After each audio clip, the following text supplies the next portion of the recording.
Hello, readers. We are continuing with Chapter 5 of Sign of the Beaver, which is page 22 if you are following along with your book. Day after day, he kept remembering the bee tree. He and his father had discovered it weeks ago, high in a tree at the swampy edge of the pond they had called Loon Pond. The bees were buzzing in and out of an old woodpecker hole. Matt had thought they were wild bees, but his father said no. There were no bees at all in America till the colonists brought them from England. The swarm must have escaped from one of the river towns. Bees were better left alone, Pa said. He felt he could scarcely endure another meal of plain fish. He was hungry for a bit of something tasty. Knowing so well his fondness for molasses, his mother had persuaded them to carry that little keg all the way to Maine when his father would have rather gone without. She would have smiled to see him running his fingers round and round the empty keg like a child and licking off the last drop the bear had missed. Now he couldn't stop thinking about that honey. It would be worth a sting or two just to have a taste of it. There could be much danger in going up that tree and taking just a little, a cupful perhaps, that the bees would never miss. One morning he made up his mind to try it, come what might. It was an easy tree to climb, with the branches as neatly placed as the rungs of a ladder. The bees did not seem to notice as he pulled himself higher and higher. Even when his head was on a level with the hole, they flew lazily in and out, not paying him any mind. The hole was small, not big enough for his hand and the spoon he had brought with him. Peering in, he could just glimpse, far inside, the golden mass of honeycomb. The bark all around the hole was rotted and crumbling. Cautiously, he put his fingers on the edge and gave a slight tug. A good-sized piece of bark broke off in his hand. With it came the bees. With a furious buzzing, they came pouring from the broken hole. The humming grew to a roar, like a great wind. Matt felt a sharp pain on his neck, and then another and another. The angry creature swarmed along his hand and bare arms, and his hair on his face. How he got down from that tree he never remembered. Water. If he could reach water, he could escape them. Bellowing and waving his arms, he plunged towards the pond. The bees were all around him. He could not see through the whirling cloud of them.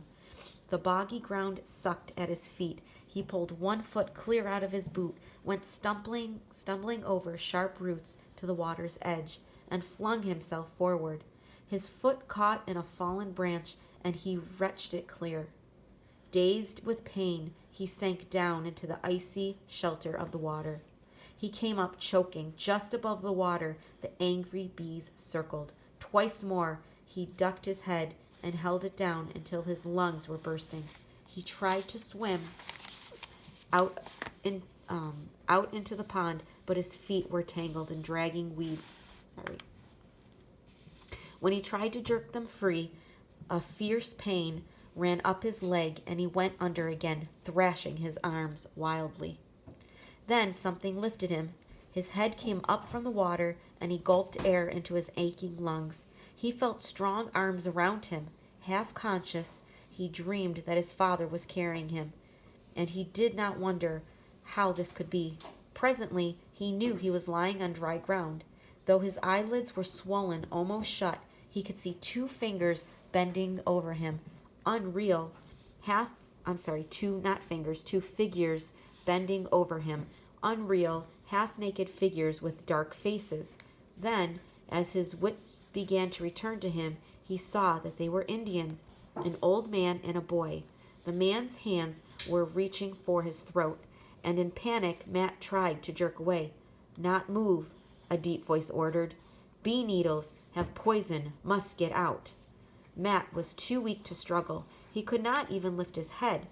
Now that he was out of the cold water, his skin seemed to be on fire from head to toe. Yet he could not stop shivering.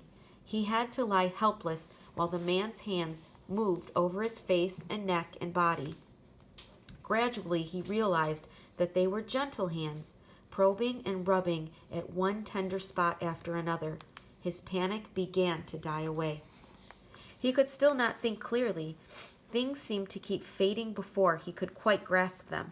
He could not protest when the man lifted him again and carried him like a baby. He did not seem to matter where they were taking him, but shortly he found himself lying on his own bed in his own cabin. He was alone. The Indians had gone. He lay, too tired and sore to figure out how he came to be there, knowing only that the nightmare of whirling bees and choking water was past and that he was safe. Some time passed, then once again the Indian was bending over him, holding a wooden spoon against his lips. He swallowed in spite of himself, even when he found it was not food, but some bitter medicine. He was left alone again, and presently he slept. Wow, so there's a big change of events happening. So now there's really a new aspect to our 5 W's of this chapter. Who, what, why, where, and when. Right? Who are the new characters that made it into this chapter? What was happening? Why are things happening, or why did the new characters come to be? Where are they? And again, when? Okay. So the who. Who are the characters in this chapter? Well, of course it's Matt. But now there's new characters. He's coming in contact with the Native Americans. What? What is happening? Well, Matt was getting pretty tired of just eating fish. So he decided he wanted to go after some honey. Did you think that was a right choice for him to make? So why is this happening? He needed some saving, right? Because the swarm of bees had just gotten all crazy. He disturbed them. And then he was just stung so many times. Where are they? Well, he was by a pond by his house.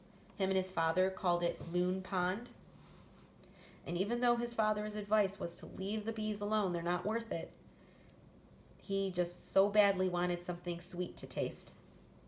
And remember, he's 12. Sometimes 12-year-olds are not going to think rationally. 12-year-olds aren't going to think that these bee stings could really hurt me. They're going to be like, wow, I've eaten fish for weeks now and I really want something sweet. And when?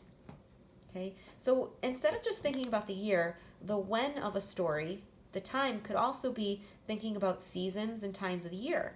So I believe this is summer, kind of like July-ish, I believe. July, August, maybe. Okay, so I will see you for chapter 6.